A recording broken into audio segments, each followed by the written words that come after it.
Okay, Yes. ready to roll. I'll call the meeting to order. Angie, would you call the roll, please? Yes, I will. Chair Zwingli is absent. Vice Chair Silverford. Here. Diane Foster. Here. Sean Garland. Here. Dave McCart is absent. Rich Miller. Here. Amy Miller-Javay. Here. Chris West. Here. Okay, thank you. Okay, the next item on the agenda are the approval of the minutes. Have we all of you read the minutes? It's been a couple of months since I've been here. I was not at the meeting minutes before. We didn't have a meeting last month. So are there any additions or corrections to the minutes as submitted? Is there a motion to approve the minutes? All motion. Second? Second. Okay, the minutes have been approved and moved and seconded, and we'll move on to the business. Excuse me, Mr. Chair, I need a call for a vote. Call for a You vote? got a motion and a second. Oh, that's you need a call for a right, that's vote.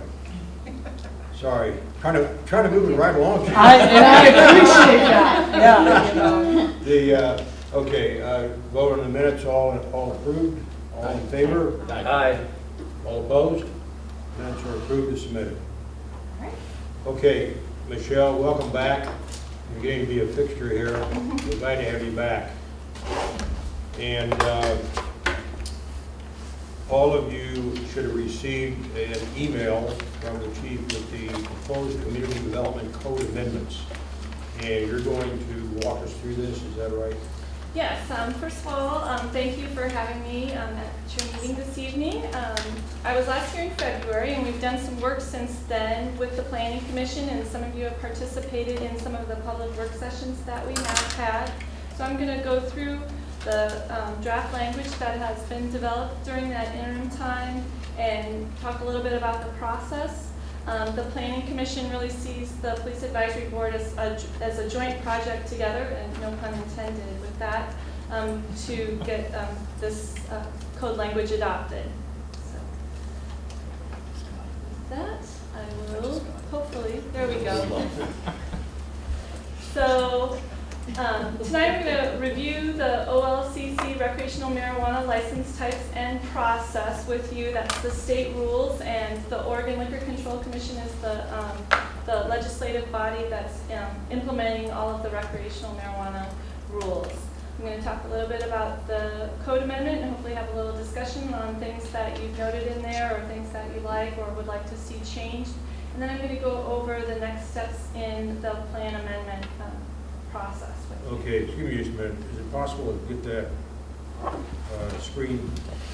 TV screen? Let me turn it on and see if it's already there.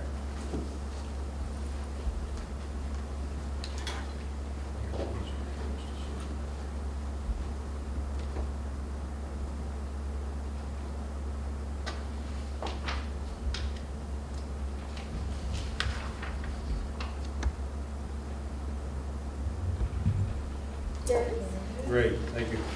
So the answer is yes, it is possible. Okay.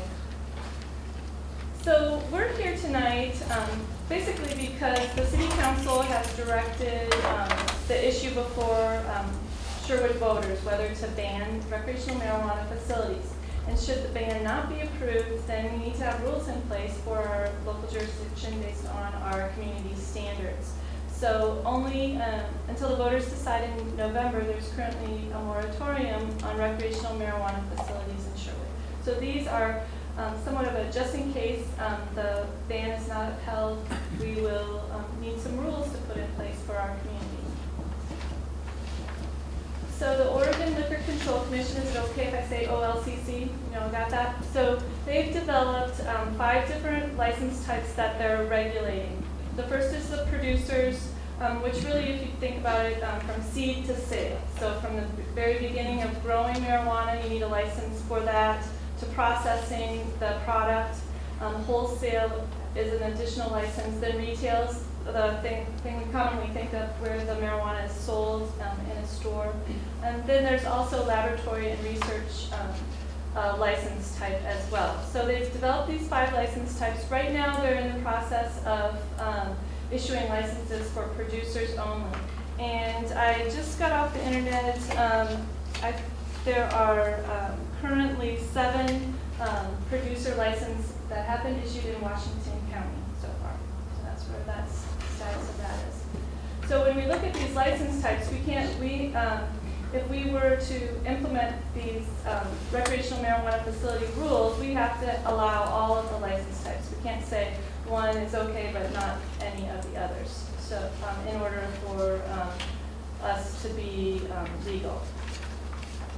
So the state developed some basic rules for planning purposes and where these facilities can be located. They can't be on federal property.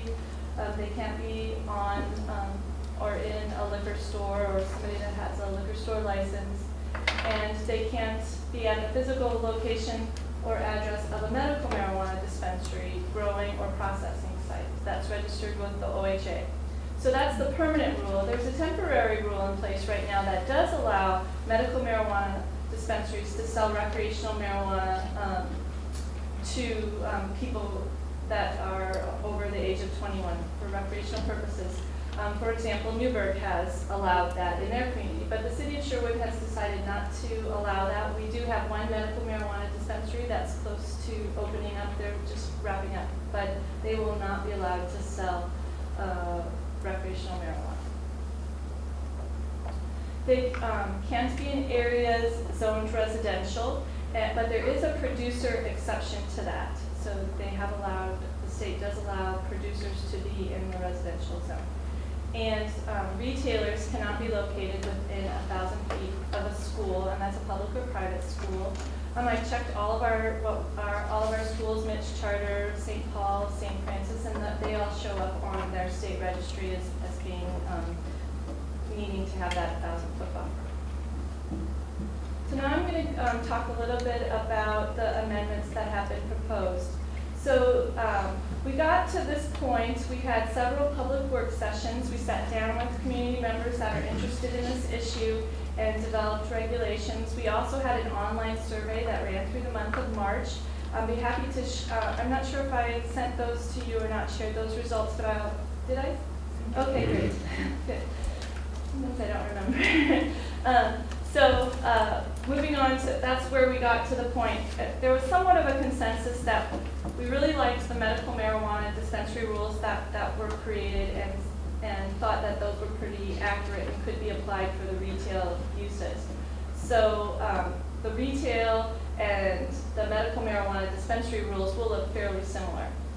So in looking at the code regulations, we've broken them down into a couple different things. There's definitions for specific license types. The zoning details are in a table currently, but that would go in each specific code chapter as it applies. We have a residential zone, commercial chapter, and industrial chapter. So those would be kind of tucked in there. And then there's also some time, place, and manner regulations, and that's under the special use category of chapter 1638, and that's also similar to where we put the medical marijuana dispensaries. And we would have the same type of process for applications under type 2, which means there'd be notice to property owners within 1,000 feet of the proposed site for the facility, and also posting on the site. And they'd get 14 days to comment if they had any comments about the proposed location. Could you go through those types again? The facility types? Yeah. So there's the processor. No, I'm talking about the approval process. Oh, types. the type 2? Type 2, and isn't there another one that requires a lot more? Sure. Yeah, so we have a type 1, that's your, let's say you wanted to remove your street tree in front of your house, that's a type 1. Type 2 are staff level decisions, but the notice requirements kicks in for type 2, notice to the site and notice to the property owners within 1,000 feet.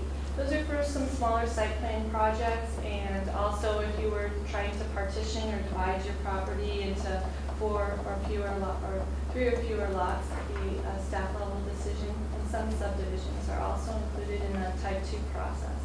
When you have a type 3, it's called a hearing officer decision. That bumps it up to newspaper notice, and a hearing officer comes, a neutral body comes that we have appointed, and City Council has appointed to hear land use issues. They could be for a medium-sized site plan or a medium-sized subdivision. Also, conditional use permits are included in a type 3 process, and that has a longer notice period of 21 days, and also publication in the newspaper, and then of course the hearing. And type 4 is with the planning commission. Those are big projects and things like that. And also plan amendments start off in the planning commission makes the recommendation to the city council, which are type 5, which are usually legislative hearings, or a planned unit development is heard in a type 5 process. Thank you. You're welcome. Probably more information than you needed. And also, no recreational marijuana facilities are in Old Town. Oops, and I forgot to write the last word. No facilities are allowed within 100 feet of a residence, of a residentially zoned property. So there's that buffer around residential neighborhoods. Sorry. So here's the designations where it's permitted or not permitted. These are all proposals. There's all room for discussion, and the Planning Commission really wants to hear from you on what your thoughts are. They also want to get feedback from the public as well. So the P stand for where it would be permitted under that type 2 process, and the N's are where it's not allowed. So there's no, our neighborhood commercial, there are relatively few properties in the neighborhood commercial, but they're smaller sites and they're really close to neighborhoods. So really not appropriate for what the community was telling us about the location for any of these type of facilities.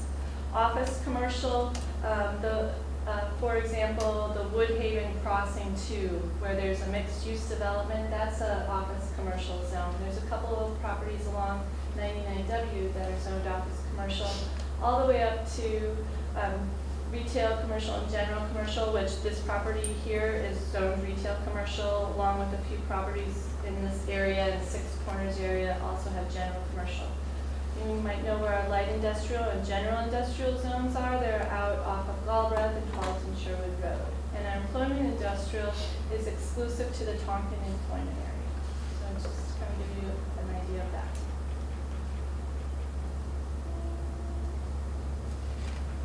Where's my Any map? questions about this? I don't know. That's really weird. My map didn't turn up. If you click it again, it doesn't come on. Maybe it was too big to save. I'm sorry. If we could go back, I did flag one thing that I wanted to have a little discussion about, and that was producers in light industrial. When I think about the facility sizes in the light industrial and think about a grow operation, I see a size situation, at least with the facilities that are there right now, and that's what jumped out to me. I had no problem with the general industrial because they're larger structural facilities and stuff like that. But that's the one thing.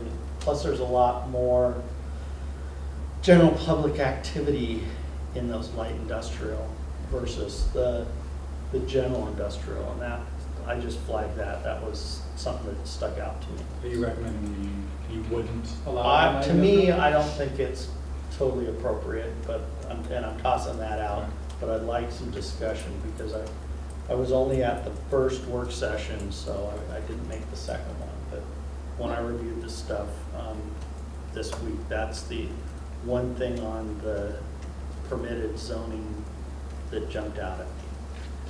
Well, I think that the OLCC has had that same kind of concern with the size of facilities, and they really have actually 4 different types of producer tiers, so to speak, that you could have. You could have, there's micro tiers, which are very small locations.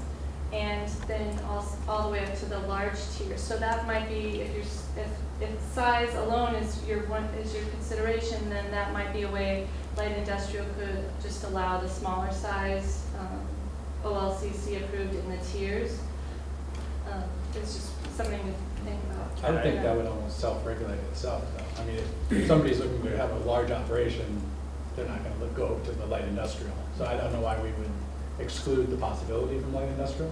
The other thing, when I think about the light industrial there across from DMV, there's a lot of traffic in and out because they're semi-retail facilities, and there's a brew pub and stuff like that. And that's the other part of it that flags for me. I get your point, Sean, about, you know, the structural size is not big enough for what they want to have a grow. They won't go there, so. Michelle, can I ask another follow-up question? So, based on the proposed code language, do we know how many of each type of license could be a potential in Sherwood? Because when I talk to people about this, they're concerned about marijuana and other drug use, but they're more concerned about saturation in the community and not wanting to drive down the road and see 10 signs or have, 15 different producers within walking distance of where their kids are playing or. Well, we could have there wouldn't be any buffer. They can't be on the same site with the existing rules. So it would have to be basically market conditions that would regulate. With respect to signage, we do have limited signage in the industrial zone, so they're not allowed to have as much signage. And I think that the OLCC has developed some rules as well with restricting the amount of signage. A lot of times, those type of businesses, especially if you look at producers, wouldn't really be interested in advertising that they have growing marijuana plants inside, I would imagine. I just hear a lot of comments about driving down 99 in particular and seeing sign after sign after sign of businesses that are selling marijuana, and the community members I've talked to don't really want that in our community. So I was curious to know what the saturation could be with each different license type based on the proposed. So hopefully my maps will show up. I have a map that has the MMD buffer of 1,000 feet, and you can kind of take a look at that and see what that looks like in relation to the city on 99. Maybe that would be helpful. Yeah. Oh, can I, just a definition here. When you say site, is that like address, like 11368? That is one site. So like the buildings, like I'm thinking like where 2 kilts are, and then there's Adams and stuff. Are each of those are an individual site each? Well, the OLCC has said the same address, and we can make it whatever you want to do with respect to a site. I was thinking a site is one tax lot and one complex or facility of all of the businesses there.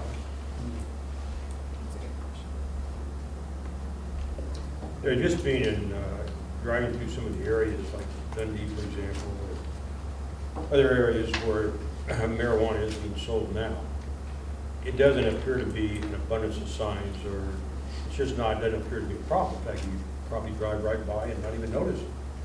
And I don't see it as a major problem. I would agree with Sean that it will self-regulate itself. But I understand the concern, and but I don't see that we could come up with anything that would, well, I guess we could, that would prohibit a certain number of signs around. Well, when you talk about signage, you also have to talk about constitutional issues. We can't regulate content, so we would be down a slippery slope with saying certain businesses couldn't have a certain size sign.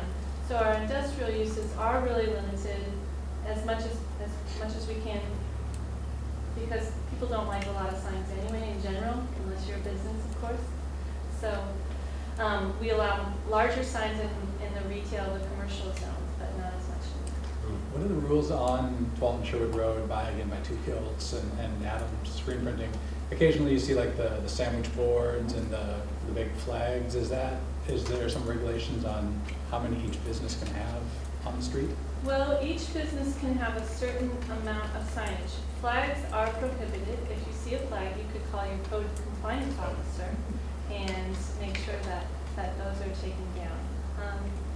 I don't have the rules right in front of me for specifics on the signage, I think the signage that comes up during the day and is removable at night is allowed, just kind of on private property.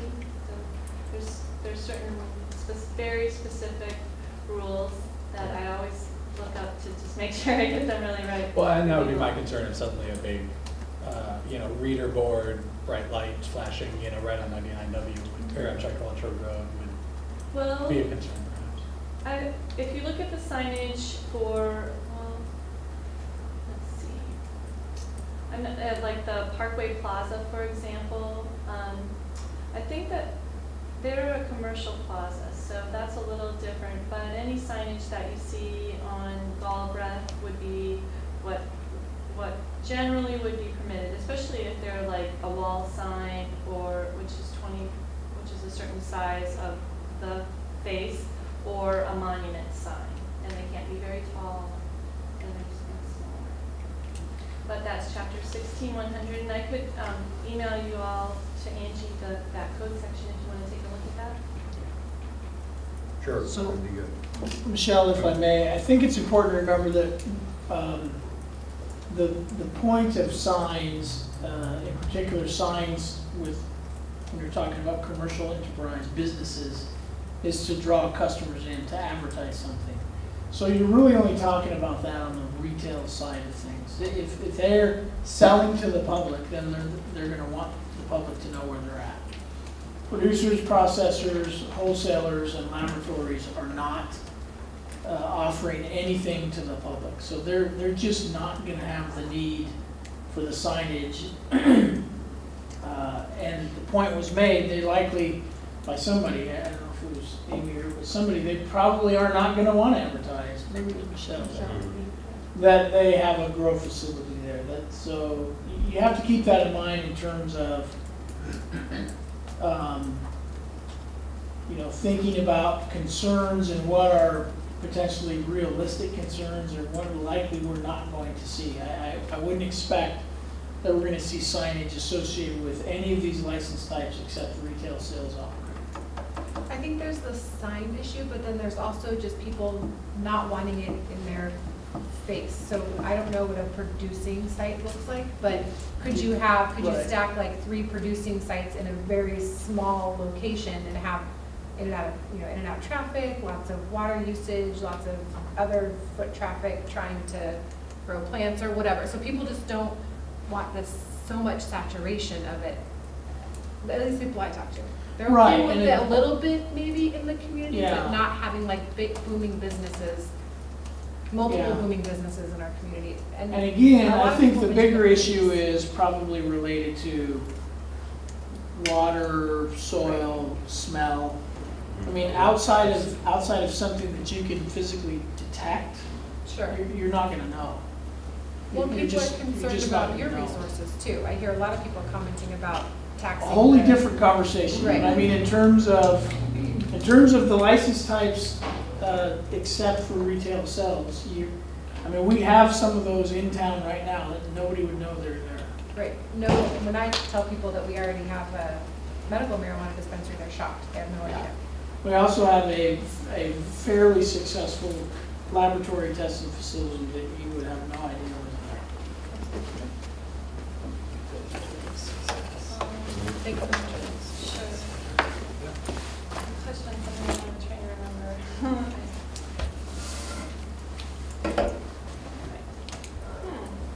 So here's kind of the areas that we're talking about. If you look in the purple, that's the general and light industrial. Dark is general, light industrial is the lighter color. And that goes with where the retail locations are as well. So that's kind of the ballpark there. Here's what the 1,000-foot school buffer looks like, and that's imposed on retail facilities, through the state OLCC. That rule's already in play. So you can kind of see when you look at how many facilities could be retail facilities could be allowed.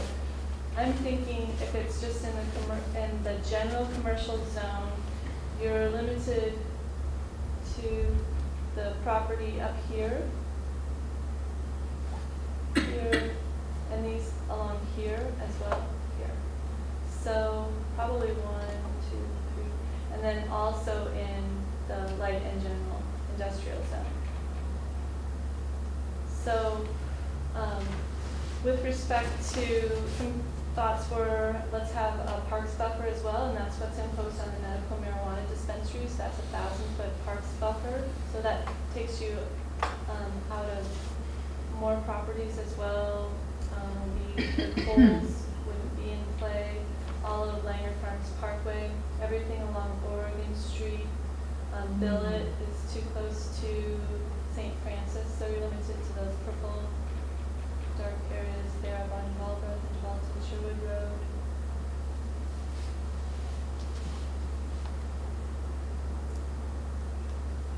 So here's the location of the medical marijuana dispensary, and that's a 1,000-foot buffer there. Doesn't have that same transparency, but you can kind of get the idea of what we're looking at. So no other retail facility could be located within 1,000 feet of that medical marijuana dispensary, as proposed. So it seems like producers and retail received the most scrutiny. Really, people were interested in finding rules for that. So that's proposed to only be allowed in the general or light industrial zone. Also, indoor production only. I think that saves some land and accessibility and visibility that the community's been somewhat concerned about. Also, there's odor mitigation requirements so that they have enough ventilation and it's not in such close proximity to other businesses that would be impacted by that. It's also proposed. That's similar to legislation I saw that the city of Hillsborough was implementing for their producer license. So also a retail sales operator, that zoning allowed is in the general commercial, that's that dark red color, light industrial and general industrial.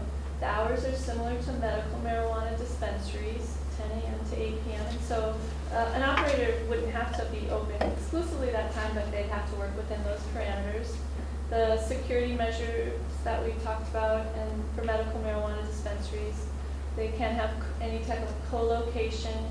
All of those walk-up, drive-through mobile businesses would be prohibited. And then also implementing the retail facilities may not be within 1,000 feet of the things we talked about in the maps. And also limited in size to 3,000 square feet.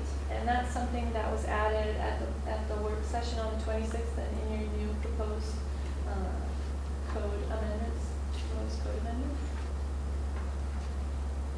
So the 3 other license types would be allowed in the general and light industrial zone, as well as the labs would be allowed in the retail commercial. That would be really the only thing they didn't see as that is impacting the community as much. But there is the caveat that no recreational facilities could be located in Old Town. So that language was added so that a wholesaler wouldn't be allowed to be in Old Town, which is the only commercial zone that we have in Old Town. And then processors in the general and light industrial zones.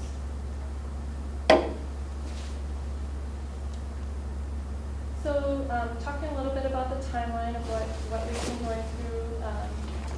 The city council's been in January putting that on the ballot for November. We developed a work plan. We've been meeting with the planning commission and you and different public engagement tools. We're going to be busy over the summer trying to get to some events. You might have seen the monuments have comments, that we're accepting comments, and hopefully we'll hear from folks. So if you see anybody that's interested in this issue, want to talk to, if they have something to say about it, be sure to send them my way via email. They can write down comments that they have, and that'll just be added, and the planning commission is going to take a look at that language as well. So we developed this draft language. It's a work in progress, taking all and any comments that you have about it. And the DLCD notice, that's a planning requirement that has to go out 35 days before the hearing. We let the state know that we're proposing some language, and we'll be putting that together soon. And there also is a 21-day public comment period. We'll be posting notice, and it's going to be in the paper for the hearing on July 26th. So that's on my other slide first hearing with the planning commission. I'd be happy to have another session with you. It looks like it would work out in July if you have additional things you'd like me to track down or need some more information. And then we'll have that first hearing. They could make a recommendation on the draft language at that time. And then we'd be looking at hearings in at least one hearing in August or September with the city council.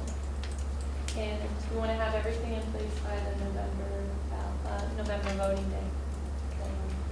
Are these timelines anywhere that we could look at them? You've ticked off several different dates and so forth. Are they on a sheet or something you can give us? Or?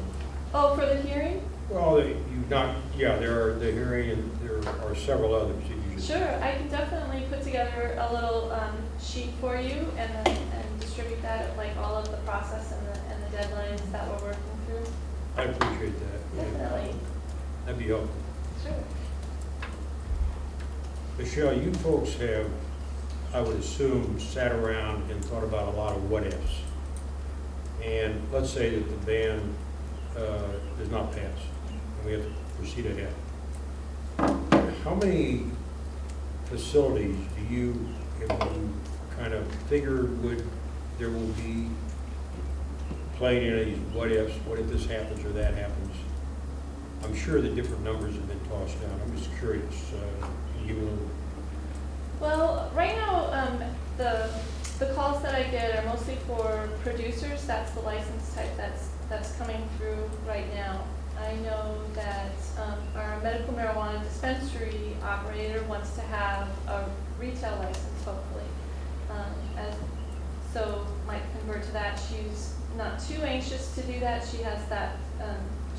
Has a business in Newburgh and one in Cedar Mill as well. So if that converts, then you have that buffer right in the middle, right smack dab in the middle of 12th and Sherwood Road. So probably if a couple more retail shops, but I would think that we'd have some sort of saturation, at least at first. Some people that maybe are not savvy business owners might try to, it's going to be a little bit of a wild west.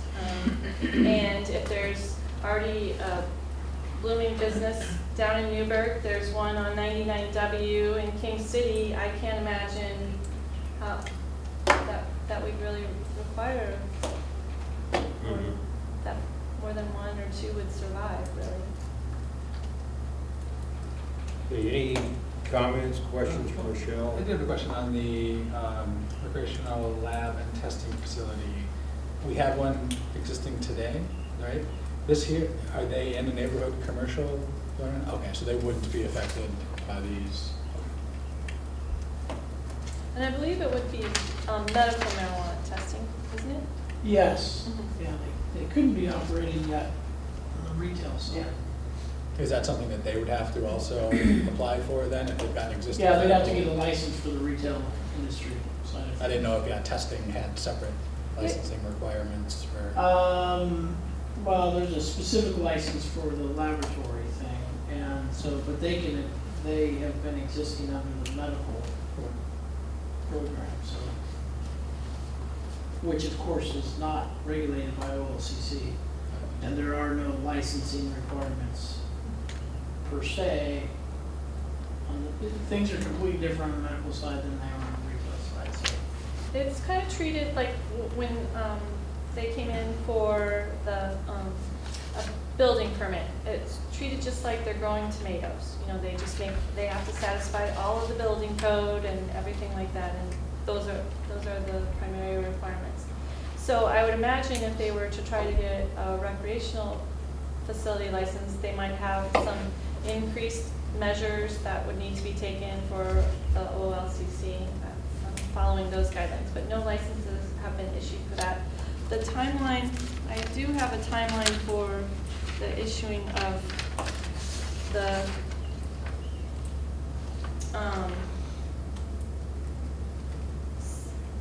so retail license are in October, and producer's license started at the end of April, and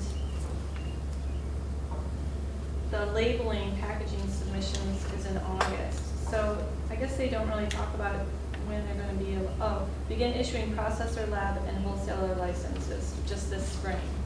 So I think they're still on producers right now. I was in a meeting with the head of state building codes yesterday with one of my clients, and huge concern from them with regards to existing facilities, not new, and how they're gonna keep track of this. My client was the electrical side, and with all the power, there's a big concern. And my question is, what checks and balances do the city have with regards to, let's say, a producer gets a license to go in our light industrial,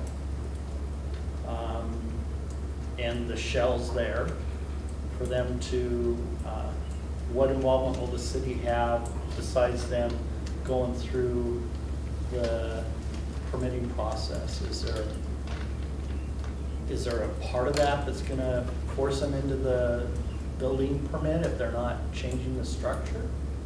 Well, there's different requirements, what triggers the building code and the different levels of tenant improvements that you're talking about.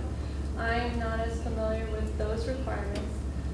All electrical permits are done out of Washington County, so they approve those. Somebody comes down and does those inspections, and they apply for those permits through Washington County, not through the city. So our permit review person looks at the plans and makes sure that all of those type of things are satisfied. I do know that the OLCC has a plethora of regulations and checks and balances that they are looking at, and you're not the first person to raise that concern with respect to the amount of utilities that are going to be necessary and different measures for the electrical facilities. But I don't know the details, certainly. Because when I saw on the proposal, there was discussion about new construction, but I didn't see about renovation or anything like that, flagging that to make sure that the process is involved. And I don't know if that is part of what you guys normally do, but. They normally do that. If they're making any type of improvements to the building, they get a building permit. If electrical needs to be updated or increased, that goes through Washington County. And they would need to have a business license, and we would be doing a land use compatibility statement, so we'd be aware of, that they were meeting those requirements and be part of our type 2 process. We would have this building's coming in to be get a producer license. We pass that out to Public Works Department. We pass site plans to the engineering department. We pass plans out to the building department. I'm sure the chief will get a copy of the plans. We send out notice all to the different agencies, ODOT, Washington County, everybody that's involved, Bonneville Power Administration. You would probably about 30 different people. Most of the time we don't get any comments back, but they all can provide comments and let us know if there's any issues with that particular siting of that particular use. So that's part of the type 2 staff review and that stuff? Yes. Okay. Okay, any questions, comments? I have kind of a random thing. Sure. In the third page, it talks about the distance that it has to be from parks. But it says public plazas and active use parks, and then it goes to define active use parks. But I was curious what public plazas, is that defined somewhere else within the code? I'm not sure if we have that in our code. I think that issue came up for medical marijuana dispensaries, and I think we may have added what a plaza is, but I'm not sure. I'll look into that and get back. The definition. So the way our code works is if we have something specific for Sherwood, or we want to define it a certain way, then that's in our definitions. Otherwise, we just use our standard American dictionary for whatever. And it's capitalized, so it makes me think that it's probably in the definitions. But I was curious because it didn't outline it here. Thanks for bringing that to my attention. I'll let you know about that. sorry, I know this has been asked a bunch of times already, but can you explain to me again the difference between retail commercial and general commercial, and maybe give an example of what those are here in Sherwood? So really, it's the general commercial are some of our larger sites and to be used for, what you kind of think about as a big box site in some of our larger properties. Retail commercial is more for a little bit, but it's really fairly indistinguishable. You think about it, if you have the Kohl's in retail commercial, and then you have the Targets in retail commercial, which I would consider, fairly big box. Those are both kind of located there. There's not a lot of rhyme or reason. Good accessibility to the highway for general commercial. You could have offices there. That kind of location. So was the retail commercial, was that in the red, or is that general? Yeah, I can go back to that. So let's see. There. So the kind of the more maroon color is general commercial, and the bright red is retail commercial. We have retail commercial in Old Town. That's kind of classic what you think about. When I think about retail commercial, your small offices, smaller businesses. Can you give an example, like Sean asked? Of, so in The Old- smaller retail commercial? So, the insurance office or symposium coffee, Okay. or is retail commercial. So Kohl's Safeway, is Target, retail. all that, would that be general commercial? Well, so Kohl's is general commercial, sorry, I got that confused, and Sherwood Plaza is retail commercial. So all those along that strip mall, or kind of a smaller strip mall, Target's retail commercial. Where we have some vacancies now, or some vacant land, is all along here south of Handley. So those are all general commercial. We got a little bit of general commercial here, general commercial where Generations is located, and then that vacant property there. Retail commercial, we have adjacent to the police facility is another retail commercial that doesn't have anything on it. Former Driftwood Mobile Home Park, it was rezoned to retail commercial. They'd like to put the hospitals there, and Walgreens is located here. So kind of following along the Six Corners area is a combination, and then a little bit more along 99W. So our comprehensive plan says we'd really like to see commercial activities along 99W and at those intersections to kind of control traffic. And 1210 Sherwood Road was originally thought of to be more industrial, so you'd have good access to I-5, but Sorry. that's Not kind so of got a little bit plugged up, and so a lot of different, we have a lot more traffic than what you think, and we don't really have a good east-west connection anymore. So this is really kind of more what you think of as a lot more, like as Chris suggests, has been more commercialized along 12th and Sherwood Road. You got a lot of people going down the road, you got a lot of people looking at the different businesses, you got some automotive repair, and then we have some of the bigger facilities here.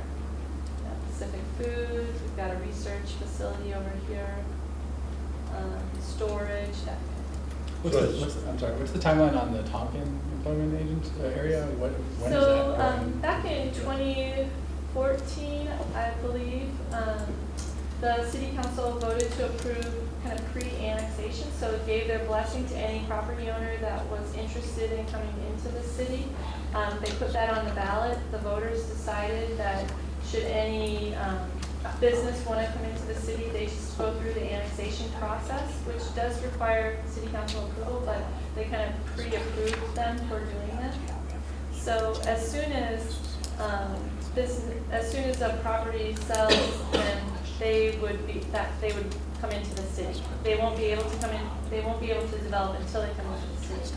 124th is under construction and will be completed, I think, in 2018. or 20, parts of 2018, 2019. So I'm sure that that will be a trigger for some businesses to start developing it. Chair or vice? So when I look at the permitted, which is on the back, when we drafted the ballot title for recreational marijuana, I don't remember us listing recreational marijuana laboratory or testing facility, did we? I thought there was only 4. Producer, processor, wholesaler, and retail sales, and we can maybe change that later, but, so I have 2 questions. Is a recreational marijuana laboratory and testing facility need to be a standalone? There's other labs that do like blood testing or urine testing, or, and does the state require them to be a standalone facility because that's all they do? And could that go in a retail commercial zone? Right now it's permitted. So would that go into one of the sites next to, Walmart? It could. Walmart is zoned light industrial. So Oh, that's right. feasibly, it could. It's part of it would be up to the property owner. So in that map there, it has at the very bottom, retail marijuana laboratory testing facilities permitted in every zone except neighborhood. Right? Yeah. I think we took off office. Did we take off office commercial? Oh, that was my next question. Yeah, can you go back to the other presentation now? No, that's in office commercial, right. I think there was an error in this one. So that's a neg. It's allowed in office commercial, lab and testing. The sentiment from the planning commission at this point was they didn't see it, seemed, it was like small amounts, it wouldn't be open to the public. It's a standard office type building. We allow laboratories in that zone currently. Do we have a laboratory in Sherwood Yes. in that zone? We have not in the office commercial, we only have like 3 properties in office commercial, but we do have a laboratory that tests vegetables and produce for groceries here. Oh. Or no, here, down by Generations. Really? Yes. Okay. They used to be up in Cedar Mill, and they found a great location that was formerly some sort of printing. It was a printing. Oh, business. HTC? The old HTC. Yeah. And then,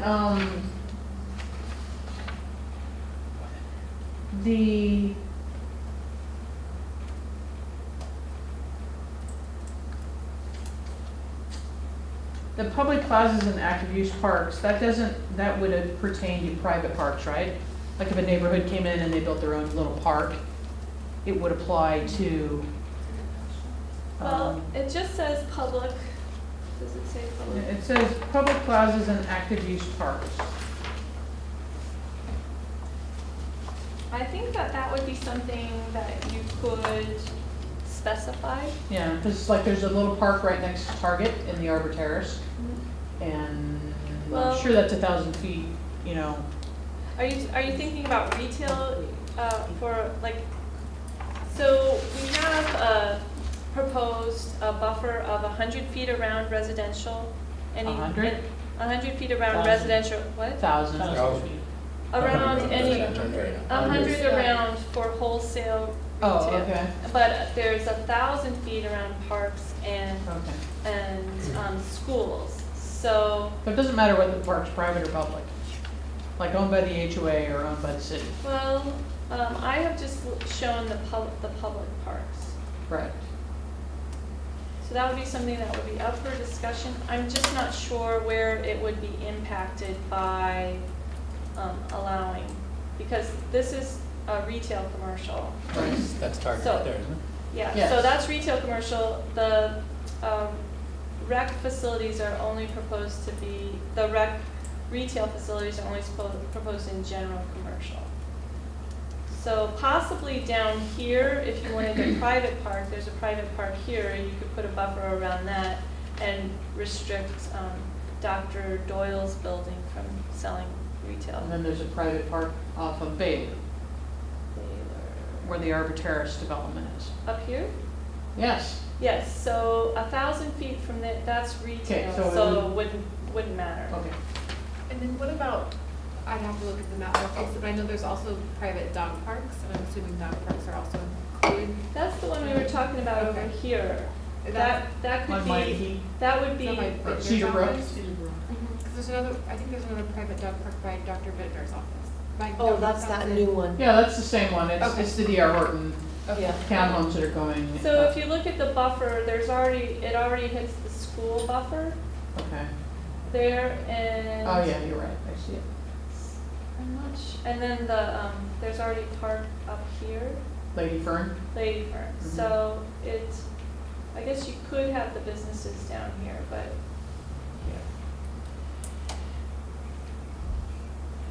So that would be the general commercial, where retail would be allowed, kind of anything that you can see highlighted.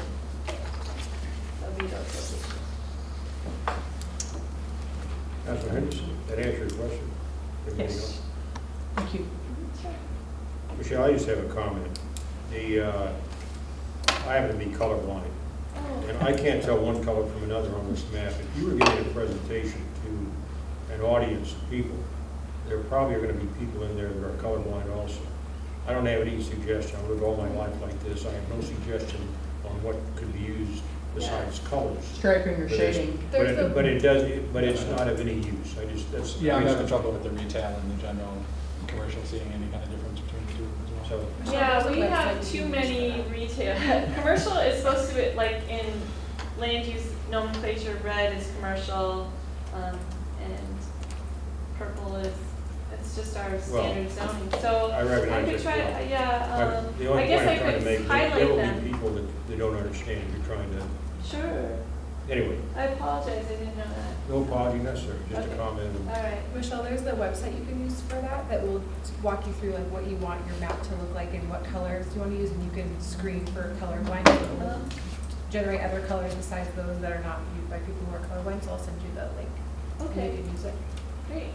I'll be happy to be a sample or a subject if you want to try it out. Yeah. Guinea pig. Well, I'm thinking maybe Okay. just to highlight Okay, those you see those properties. numbers, yeah.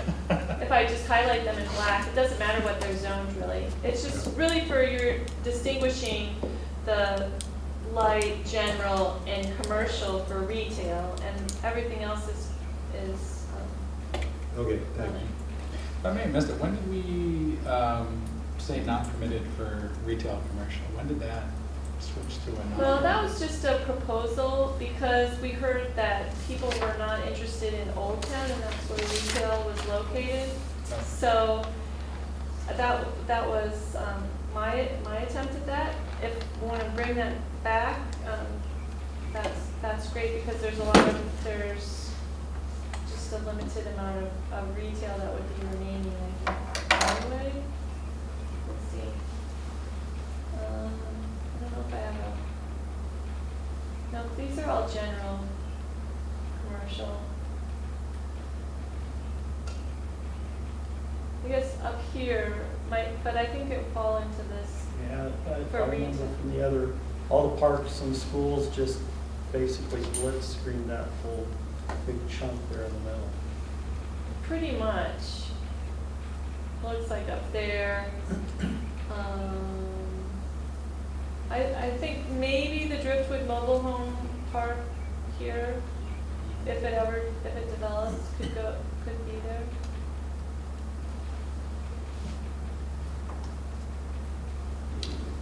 Okay, any other comments or questions for Michelle? Okay, thanks very much. Thank you. So Sorry for the technical difficulties. the next date that this board needs to keep in mind is when? So the next hearing with the planning commission is July 26th. July 26th. If you'd like me to come back in July, if you have if I can send you the information via email, you can kind of play it by ear and see if you have more discussion that you'd like to do. But the planning commission is really interested in your response and your thoughts on this. So if there needs to be generating a letter or endorsement of some specific language or what your thoughts are. Mr. Chair, you'll have a meeting the week prior, on the Right. 21st. Okay. Are there any plans from the city to do any more outreach to the citizens? I know we've already done the survey, and we've had several work sessions already. Is there anything else planned for? I'm planning to go to some Music on the Green events as well as Robin Hood Festival perhaps, too, coming up.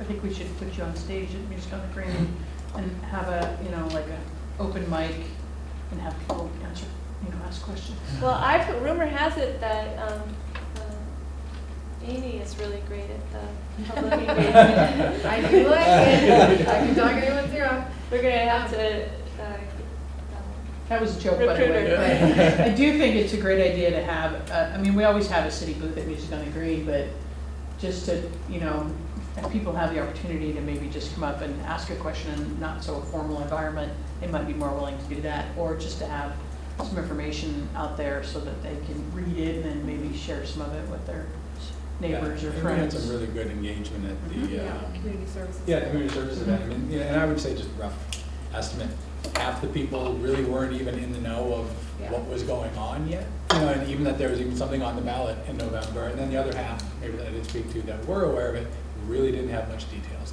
hadn't seen these maps. The general public, doesn't know retail, commercial, light industrial. Right. So any information I think is out there. I think we certainly got some people interested in it. So if we can do more, thanks. Absolutely. The materials you produced were phenomenal. They really helped walk people through it in a really logistical and not formal, stuffy way, and I could tell it really resonated with people. But I also, I would walk up to them and be like, let's talk about recreational marijuana, and they're like, somebody's like, I'm not interested in yeah, that. I got a lot of Yeah, like, they were oh, we not- don't do that, we don't do that. I'm like, Try no, not to no, make no, that I happen. know. But there was a lot of interest when people started to be engaged in the discussion, and they started walking up to the map and wanting to look specifically at where things might be located, and so any kind of additional outreach we can do like that, I thought that was really nice. Sure. So the online is down now, right? The survey is down. We have all of this information, the different PowerPoint presentations, background information, links to the OLCC up on the website, and we've got some posting in the monuments that we're taking comments right now, and we have some posters up at the 5 locations to do some contact information. But, people are busy, it's a busy time of year, and so hopefully, maybe it slows down and people will start to think about it a little bit more. I think that Music on the Green suggestion, not Linda's suggestion, open mic, but I think having information there is good because it's, I don't know how many there are, 6, 7 different performance evenings. A lot of opportunity. Right. You get to the people and they draw big crowds. Oh, yeah, I've gone a few times. The movies in the park, I think is that what it's called? Or Mhm. because it was Flicks on the Bricks or something. No, they moved it back to the park, so Yeah. it's 3 nights. I just couldn't remember the. Probably what the last name 3 was. Fridays in August. It's in In August. August, okay. So we have to get some information out the month of July, within the next month or so, and then, if the planning commission is still deciding, we can still inform people for the city council meeting, or that there's gonna be a city council meeting, so people can participate at any time in the process. I'm sure we wanna hear from them. Okay. So we'll have our next meeting will be, Chief says, the week before the planning commission, and we may invite you back. Okay, great, thank you so much. I've got another question, actually, the chief, 2 questions. Have you had any feedback from some of the neighboring community police departments that have open facilities, King City and, I don't know, Newburgh has something? Any feedback from them, crime issues, anything like that? And second part of that question is, does the police department take any kind of public stance on a ballot measure like this with regards to safety or anything? No and no. Okay. I have some follow-up questions too. So I think that you guys have probably sat down and thought about what if, and do we have enough resources if we do have recreational marijuana? And it sounds like it may not increase crime, I don't know. But, so what if we decide to bring recreational marijuana into the city in terms of sales and the seed to sale stuff? Do we have enough resources, or do you have enough resources to help regulate or control crime or whatever else may come with it? Well, unfortunately, I have to give the same answer I've been giving for months, and that is time will tell. I don't know. I mean, Okay. so much of that could end up on the reactive side of things that Sure. it's not predictable, and it's too early to know what proactively we would do, although I would assume that we would, or I would predict that we would want to work proactively with OLCC in terms of just keeping tabs and making sure folks are following the rules and you know, we're gonna have language in our municipal code specific to the recreational market as we do with the medical market. So Sure. that's gonna empower us to do what we need to in partner with OLCC, but we're certainly gonna work with them about, just like we would do a liquor store or any establishment that has a liquor license that has the potential to sell to somebody that's not old enough. What- I would foresee that this would, the recreational marijuana market would probably be regulated in very similar ways. So we would be looking at, okay, how can we do a sting or Sure. set up a sting to make sure that they're not selling to people that aren't 21 years old? And what about, I've seen a lot about more intoxicated drivers, so would we have enough police force right now to deal with an increase in intoxicated drivers? Because I know that, I've seen the DUI process, and it takes a long time currently, it can take a very long time currently. So if our officers are now responding to more of those calls. Yeah, I don't really see right now those having a big enough increase to Okay. have an impact. You know, most of the DUI arrests that we make, our officers just encounter. So there's a small percentage of them that are called in that actually turn out to be, that we find and then actually turn out, and a smaller percentage that turn out to be DUI. Okay. Many of them turn out to be fatigue or just poor driving or whatever the case may be. But so I wouldn't foresee that there's a big impact with that. I think those numbers are going to reflect on a larger scale from a statewide perspective. So for example, the state of Washington just released a 100% increase in marijuana impaired drivers since recreational marijuana went into place than before it was there. So I think those impacts are going to be felt on a statewide level, not so much on a local level, especially not for a community the size of Sherwood. I mean, we might be able to say, hey, you know, we had 3 marijuana involved, but, you know, what that's going to compare to, I don't know, because we deal with that now. Sure. Just not on a large scale, so. Michelle, I don't know if you know, it's kind of a general question, I guess, at this point. Has there been any developments with the banking industry side of retail sales? I know there's been some talk about finally getting away from cash operation and getting, has that changed? I know that's, again, a concern I think of many of us here, More is that cash on cash. site. I spoke to Sherry Ralston, who's opening up the medical marijuana dispensary, and she notes that that is her biggest problem right now, is she had to leave her bank of like 30 years in order to, because they wouldn't accept the money anymore. So she has a new bank, and I don't know how successful that is, but she says it is her #1 problem and concern for safety, and, you know, walking around with a lot of money to get it back deposited and how that works. And she says that that's a real challenge. She had to get an additional safe in order to do that. So, That's gonna take federal. Yeah, I thought I heard some from one of the previous work sessions we had, that there were some banks that were trying something but hadn't quite got through yet. I think some banks do that, but I don't know the specific rules as to why. Maybe these are federal insurance. Yeah, if they're not insured, I don't know what the workaround is, I guess. Okay. Let's move on. Okay, thank you, Michelle. Thanks, Michelle. We'll see you again. Okay. Okay, there is, we don't have any other items on the following discussions. Anybody have anything to bring up under that category? There be none.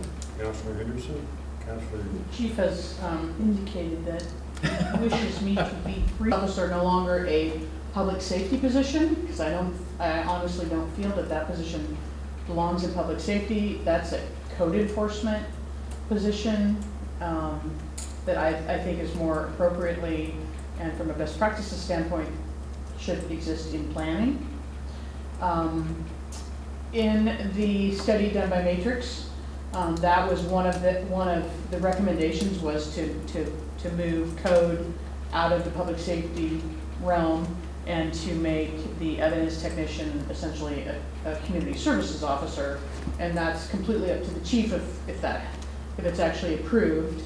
And so basically what that meant was planning would, in reality, hire a part-time person to do code. And the evidence technician position would either stay evidence and focus on evidence. One of the things that our city manager mentioned is that evidence is one of the most important jobs that we do in the department as far as other agencies and the court system and the district attorney relying on us. And it's difficult to do that with tenacity when you need to run out and pick up signs, as an example. And I obviously feel very strongly about this, and so that was voted on 8-4, so there were 4 members of council and 3 citizens who agreed that was, or no, 4 and 4, and then there were 2 citizens and 2 councilors who voted nay. So that is on what will be the agenda for the council meeting on the 21st, right? That's 21st, yes. So that is an ongoing issue. If you're interested in this issue or want to support it or want to weigh in, then you could come and make a public comment on the 21st for the budget.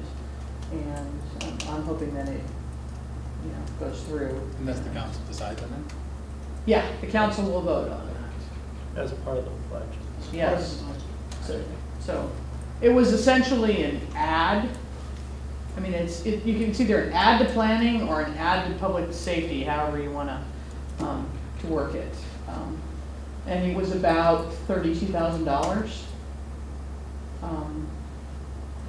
And we're spending $45,000 just to do an analysis of whether the city should run the Y or what it would cost to run the Y. So in my opinion, I think it's a worthwhile investment to have that position be full-time.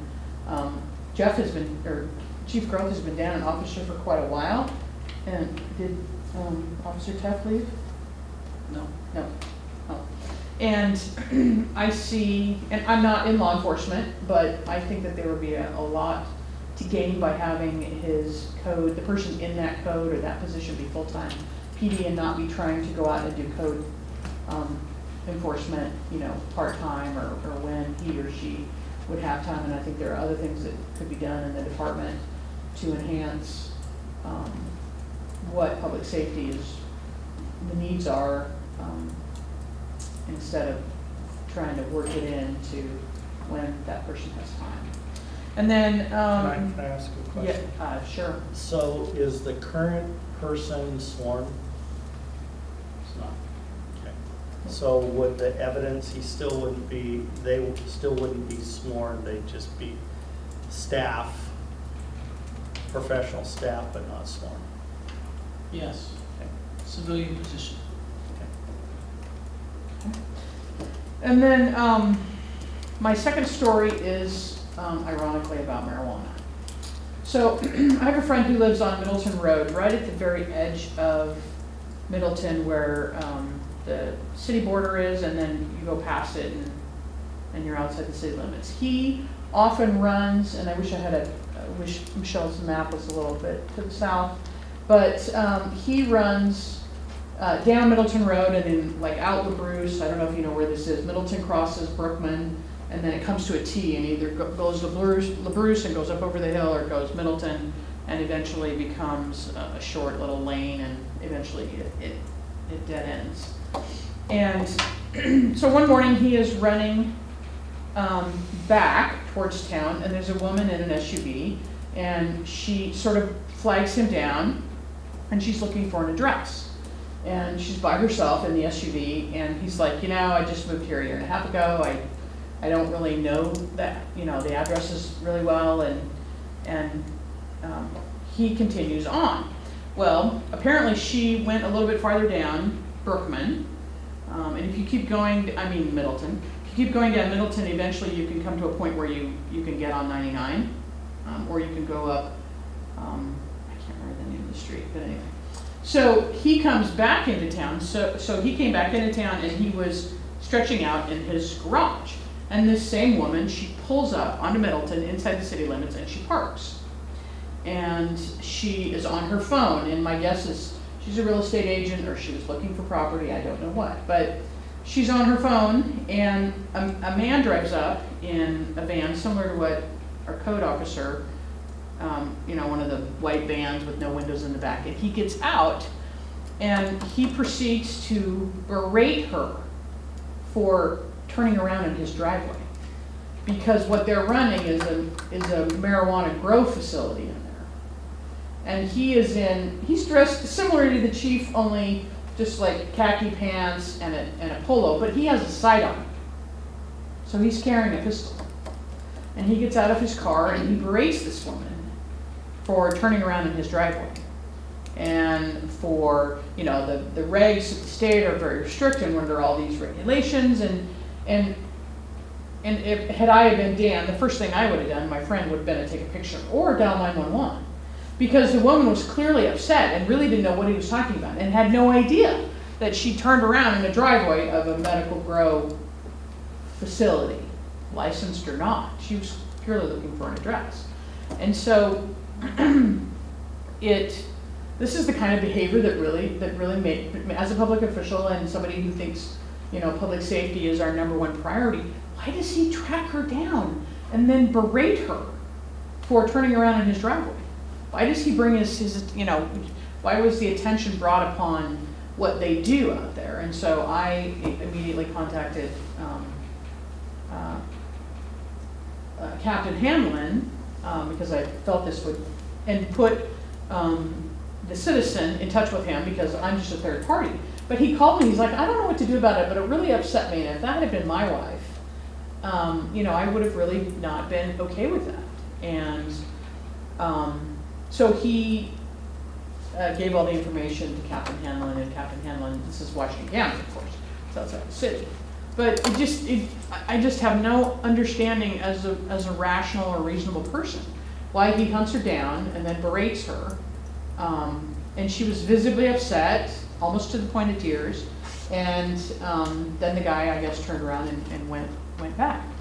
And I don't want that type of person anywhere near my town or my children or my neighborhood. And what becomes of this, I don't know. Apparently we're not noticed when there's a grow operation nearby, or maybe they're in the process. But that's just not okay. He feels obviously concerned enough or paranoid enough to carry a sidearm and to carry it outside of his person. And that was very disconcerting to the citizen. And he's like, should I be putting my house on the market? And I'm like, well, I don't think so, but I didn't witness what you witnessed. So, it doesn't mean that everybody who runs a recreational facility or medicinal grower or wholesaler or processor acts this way, but he obviously felt like that he had to assert himself just because she was nearby. And that's a grave concern for me. I think that it was just it's just, there was nothing there that merited that kind of response. Frankly, any response. I mean, if she was in his driveway, he could have walked out and said, may I help you? And she was like, well, I'm looking for this address. And he would have said, well, this is not that address, and I'm sorry I can't help you, but this is private property, so, you know, would you mind getting back on the road? So, those are my concerns when I hear, you know, stories like that. Sounds like he wants to exert his authority, or I- he's saying it's his authority, and I might tell my neighbor to have a different running route. Well, yeah, he just you know, it was just right place, wrong time, wrong place, right time, I don't know. He just, when she just happened to come back in town and happened to park in front of his house, and then he witnessed this from his I driveway. understand. And, you know, I was like, did you take a picture? He's like, no, I didn't think of that. Did you dial 911? Well, I didn't really know if I should dial 911, and I'm like, never in doubt, just dial 911, and they'll send somebody over there, and maybe it's just a misunderstanding, but, Right. you know, she was visibly upset and shaking, and, you know, so, Okay, thanks. Staff reports? Yeah, just a couple of, an update on a couple things and a couple of calendar items to be aware of. You may or may not know, we had participated in the Cascadia Rising 2016 emergency exercise. Exercised our city staff for 2 days. And then for part of the third day, participated with the Washington County Emergency Management Cooperative, just for a small portion of time. So the exercise, depending on the agency, could have lasted for as long as 4 days. But we just exercised for 2 days. Went very well. Learned a lot of things, and we're able to keep everybody sharp and ready for something when it happens. Just earlier this week, well, in fact, yesterday, we hosted our first ever story time through the library here at the police department. Huge success. There was 40 kids and a total of 70 folks, kids and adults, not counting city staff, that came to the story time, and I'm told that those are big numbers for their typical story times. So 3 of us read stories to the kiddos. Officer Jench was here with Irma. She played with the kids. Through the generosity of a volunteer, anonymous volunteer, we were able to give each family a little stuffed Irma police dog, which was really cool. Other goodie bags, we had cars for them to look at. So it was just a great time for everybody. Just a reminder, we're about ready to roll into our 2 biggest events. We finished cruising, but we have Robin Hood coming up in July, which we will be extremely active in. And then in August, Tuesday, August 2nd, is our National Night Out. The city council meeting has been canceled for that Tuesday night, so that this year, because it's going to be a conflict every year, so council can, if they choose, and we certainly hope they do, will participate with us at National Night Out. So that'll be at Cannery Square again on Tuesday, August 2nd. And we will likely share more information at our next meeting about ways you all can be involved, if you would like. And I'm giving you the date now so that you can Block off our calendar. Block off You know your what time? calendar. Is it just evening, or do you know what time? So it starts at 5 o'clock and goes until 9 o'clock. So 5 o'clock is kind of the slower period because folks are getting off work still and getting everything situated, but it's generally a warm day and the fountain is going, and so we get started at 5 o'clock, and it'll be very similar to what it was last year, but we'll get into more details next month. But just keep the date open. How did Irma do at the Canine Trails? So I just got an update from Corey, just we spoke. She did very well. She didn't bring home any medals this year. There were a lot more dogs, so that's a good thing. And it was hot. Wasn't it hot that day? I guess it was probably warm, yeah. It was hot last year. Yeah, and I think I kind of remember, we couldn't go this year, we watched it last year. But I feel like it was also on a really hot weekend. Yeah. So this year they did it at Hillsborough Stadium, which is a much nicer venue than Okay. the fairgrounds. Yeah. So Irma has her strengths, and you know, she's limited some in her size and her age. So Corey said there's a lot of young, fast dogs out there, and everything is based on time, and so that doesn't really work well with her. She's more focused on skill and precision. But he said it's very clear that she's a crowd favorite. He said, when they were announced, the crowd went wild, and so she's definitely a crowd favorite, so she did well, just didn't bring home any hardware. That's okay, that's not why we love her. The fact that we have a dog out, I mean, a room full of kids, just absolutely amazing. She just lays down and she's just a giant toy. She's just great, so. Is there any update on the Citizens Academy for the police? It's in the budget, and as soon as the budget gets final approval from the city council, we will be ready to move ahead and probably start picking a date and spending money and getting things ready to go. So, other than that, I haven't done any work on it. Quite frankly, I think at this point it's pretty much ready to go.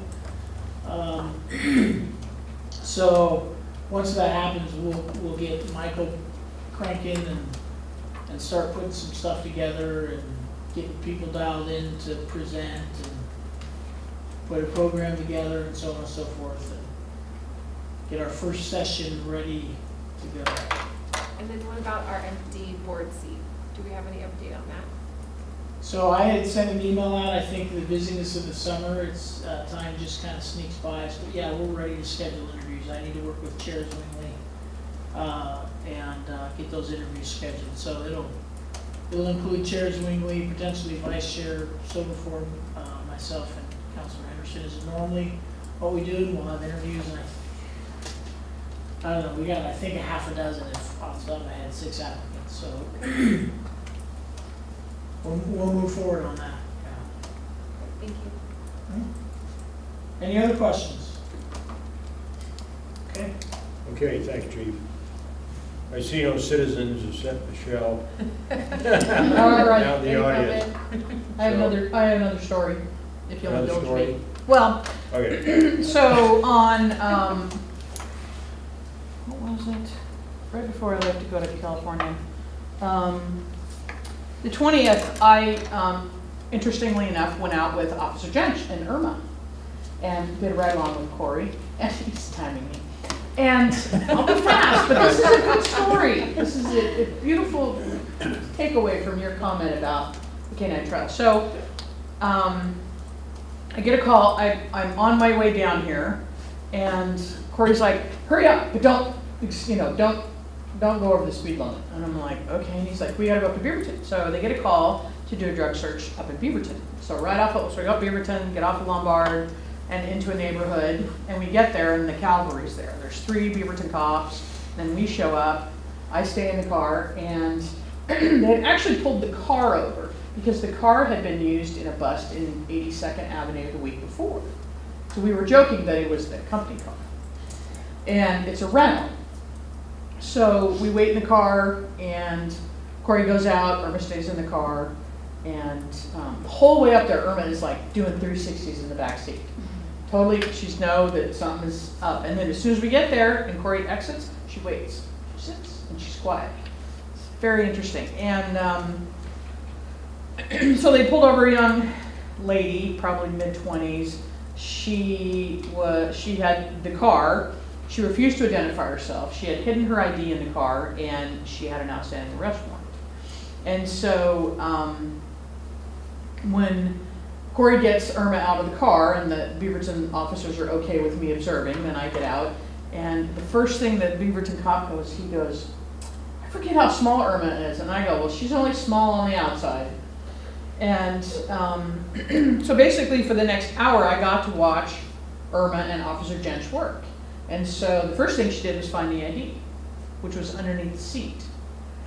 And the one thing that I want to, I guess, impart, and I believe the chief has already heard this story, but really, I guess, it was a special experience for me to actually see her working. At one point, she gets in the trunk, and there's just all kinds of stuff in the trunk, suitcases and garbage bags, and she'll find something. So she found 3 or 4 bags of marijuana. She found some meth in a vial.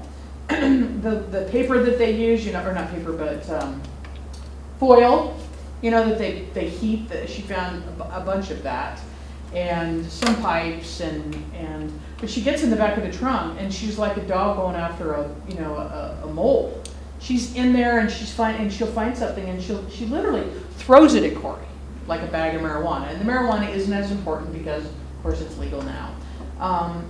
But it was a great experience for me because I got to see her work, not just in a trial situation, and that understanding about how Corey rewards her when she finds something, and how then she knows she's gotten her reward, then she goes back to work.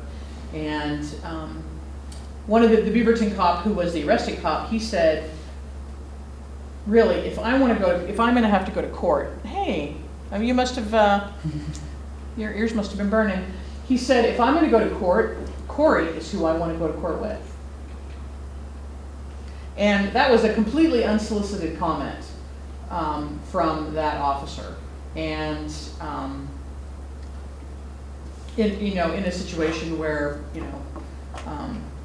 a lot could transpire, and the suspect she was very cooperative. Her friends came over and brought her a jacket, and it was very low key from that standpoint, not a lot of resisting arrest, but it was just very, very interesting to watch Irma work, and it was just, it's very, I guess, rewarding for me as a member of this community and as a member of City Council to see how respected and valued Corey and Irma, who's that team, and it's not to say that other canines aren't great, but like the chief said, Irma has her strengths, and she's extremely tenacious, and it was a great experience for me to actually get to see it and not have it just be a simulated event. Officer Jensen was also saying that there was a house that they did some drug training at, and they had taken a cotton ball and put it in an outlet. So they'd taken the face plate off and put it in there, and Irma was the only one that found it, but she kept alerting on it, and they're like, there's nothing in there, there's nothing in there. So Corey called, and they're like, oh yeah, we forgot about that one. And Irma was the only one to find that, and she kept alerting on it. And anyway, so it was, and then the rest of the night was frankly pretty boring after that. I mean, there's nothing to talk about. And I didn't even know that Officer Gent was coming in tonight, but it was just really exciting to see Irma and Corey at work, and realizing that training really is valuable, and just like the officers train and the fire department trains, you need to be prepared, because you want to make sure that that whatever evidence they do gather is useful, so that's my Irma story. Linda, he was right on cue. Yeah, Diane asked about the canine trials and how Irma did, and then that just sort of That led morphed. right in the story. So, Rich has I a comment. have a question regarding Irma and all these police dogs. So when we as human beings deal with those kind of substances, we usually, glove up and mask up and everything. Do they put Irma or other dogs through a little mini detox? Because I imagine that she's inhaling all those drugs, and how does she handle that? Well, how it works, if I may, real quick, sorry. How it works is the dogs aren't trained to find necessarily the drugs themselves. They're trained to alert on the odor of the narcotics. So we'll get illegal narcotics from cases that aren't cases anymore. So we'll actually get real drugs, real narcotics, and we will hide those in locations but the dogs don't come in contact with them at all. So we'll put them in even if they're in a sealed bag, we'll actually put them in like a canvas bag as well, so to make sure that if it's an aggressive alert dog like Irma is, she'll either scratch, bite, or bark at it. So if their mouth comes in contact with it, they won't actually come in contact with the packaging or the drugs itself. So you could even hide a large amount of quantity, say in that plug-in in the ground right there, leave it there for 20 minutes, so the odor in there is just coming off. It's just coming out. We'll bring the dogs in, they'll alert to that odor coming out. You could actually remove that and bring in another set of dogs to go sniff and find drugs, and they will still alert on that because the odor is still in there, it's still coming in there, even though the drugs are not there. That's what we train the dogs in, is to alert to the odor of narcotics. Do they ever come into actual physical contact with the drugs though? And do you ever have to worry about that in terms of? No, the only thing that we have to worry about, we will look inside cars or rooms that we're gonna go search prior to doing that, just to make sure that, there isn't any broken glass or needles, uncapped needles, stuff like that, or any like narcotics that are like laying out and open, like cocaine on glass or, stuff like that, to where it's like, it's open where the powder could be, so they come in and they start trampling around, so Right. poof, then that's a danger, so. And we wouldn't put our dogs in an environment like that to danger the dogs as well. So we look, physically check, make sure, okay, this looks pretty safe, and then we'll proceed with that. So in Linda's example, when she's alerting you to something in a car, is she just alerting you to a general location and then you dig and try to find it? Or is she like physically putting her nose on the paraphernalia or the foil or whatever else you found? Yeah, it depends on, the dogs try to get as close as possible to where the source is coming from. So if it's in a bag, I had an incident where I got an external alert from a car on the outside of the car, because it's kind of like butter popcorn. If you're touching the drugs, it's on your fingers, it's buttery. So when you get that butter popcorn and you do this and you wipe it, you go touch the car door handle, well, that odor is still there, even though it's not drugs. So same kind of concept. I put her on the inside of the car, and she immediately went over to the passenger, and she shoved her head in this bag, this big duffel bag, and all the way up to where you couldn't see her head. All you could see was from her shoulders back. So she digged it down herself because she's trying to get as close to the odor as possible. And then she actually pulled out a sunglass case and dropped it on the front seat and looked at me. Of course, okay, well, obviously I know from her training that there's probably something in there. And there was. It was the gal's heroin kit. So she had the needles inside there, and there was a little bit of drugs in there and paraphernalia and stuff. So, but could there be a possibility where at some point they could come in contact? Could be, but we really try to eliminate all that before we really put the dogs in there. So when we went in the ride-along we were on, when Irma got in the trunk, I Actually, really I wished, I actually really, have that video if you guys want to see Oh, you that. did They video? sent me the video, so afterwards, if you guys, I'll play it for you. oh, I so wished I wished I had videoed it, but I didn't know There'll if be an I, opportunity for if that. I should, but, I was saying afterwards. yeah. She goes in and she'll alert on a bag or a suitcase. And then when she alerts in it, they can search the entire suitcase. And, where are you going? And, so they pulled out they also found a kit, and, they also had like a skull and crossbones, belt buckle that was just bleh. And one of the suspects was like, oh, you can have that if you want. To the Beaverton cop, and the cop's like, yeah, I know. So, I want to go with Irma on my next ride along. There you go. So I'm not trying to be a killjoy, but there's a couple things. Number one, we have to respect the agenda, and we can't let an agenda be created that we didn't post and people would want to come. So, and number two, our community academy, we can't let everything out of the can now that would potentially be at the community academy, right? So, Okay. And with nothing further, one of us has a vacation to go on to, so call the meeting adjourned.